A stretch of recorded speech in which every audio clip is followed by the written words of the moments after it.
ដីក្រចេះជាដែនដីដ៏ពិសិដ្ឋសម្បូរដោយបុប្ផាល្អពិតនាំចិត្តខ្ញុំចំបែងខ្វាយខ្វល់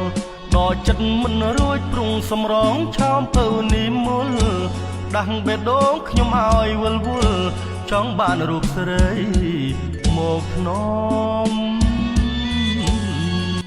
ចំណុចផែលើក្រុងក្រចេះខេត្តក្រចេះជាកន្លែងកម្សាន្តជាទីចាប់អារម្មណ៍មួយរបស់បងប្អូនប្រជាពលរដ្ឋក្នុងក្រុងក្រចេះដែលជាពិសេសពេលល្ងាចយើងអាចអង្គុយទស្សនាថ្ងៃលិចស្រូបខ្យល់អាកាសបរិសុទ្ធមាត់ទន្លេដើម្បីកាត់បន្ថយអារម្មណ៍នឿយហត់ទាំងឡាយ